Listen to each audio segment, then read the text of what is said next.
शमाली पहाड़ों के दामन में वाक़या एक गांव नूर नगर था, जहां वक्त जैसे ठहर गया हो। उन्हीं पहाड़ों के साए तले एक सादा सा किसान हामिद अपने बीवी बच्चों के साथ रहता था। उसकी आंखों में सादगी, दिल में अल्लाह का खौफ और जबान पर हमेशा अल्हम्दुलिल्लाह का वुर्द रहता। जमीन सख्त, पानी कम, वसाइल महदूद, लेकिन हामिद कभी शिकायत नहीं करता था। लोग अक्सर कहते, हामिद कुछ कर, जमीन बंजर हो रही है, बच्चों का पेट कैसे पालेगा।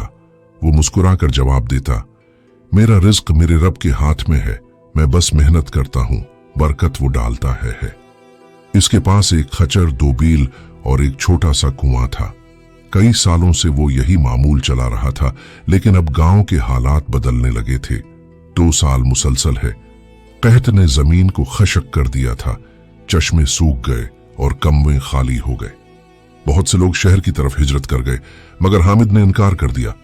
मैं अपनी मिट्टी को कैसे छोड़ दूं, ये जमीन मेरे सजदों की गवाह है। एक रात हामिद का छोटा बेटा उस्मान अचानक बीमार हो गया। सांस फूलने लगा, चेहरा जर्द और जिस्म गर्म। बीवी रो पड़ी, हामिद उस्मान को शहर ले चलो, कहीं दवा तो मिले।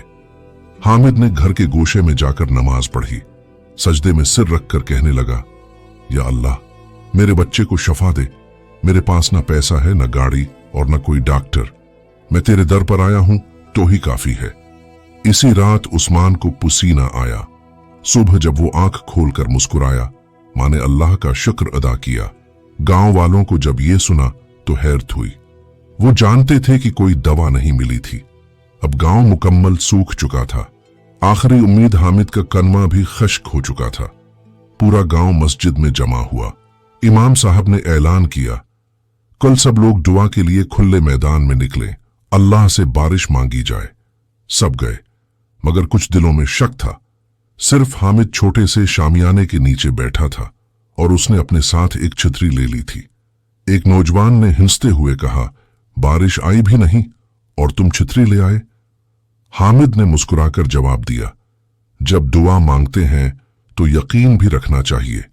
मैं यकीन के साथ आया हूं।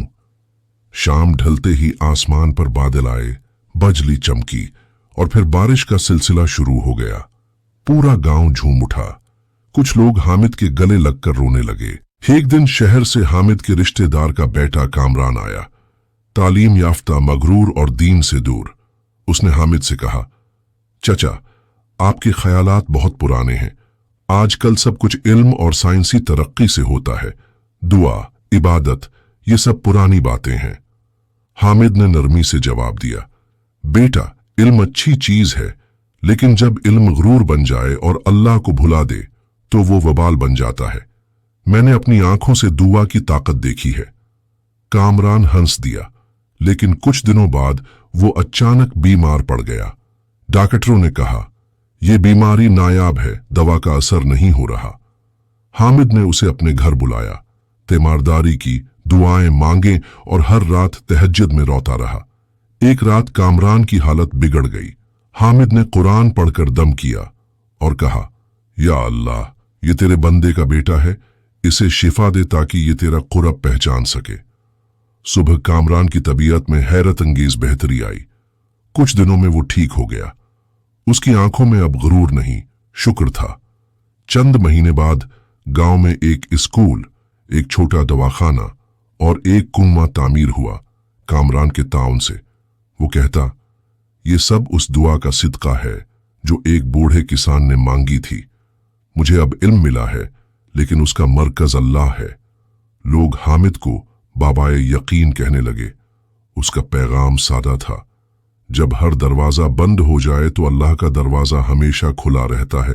सजदे इंसान को टूटने से बचाते हैं और अल्लाह पर यकीन नामुमकिन को मुमकिन बना देता है। वक्त गुजर गया, मगर हामिद की हिम्मत नहीं टूटी। बातें आज भी गांव की मस्जिद में, दरख्तों के साए में और खेतों के हल में गूंजती हैं। उसकी जिंदगी इस बात की दलील बन गई कि अल्लाह पर यकीन महज अल्फाज नहीं, एक तर्ज हयात है। दोस्तों, अगर आपको हमारे वीडियो पसंद आ रहे हो तो इस वीडियो को लाइक कीजिए और हमारे चैनल को सब्सक्राइब जरूर कीजिए।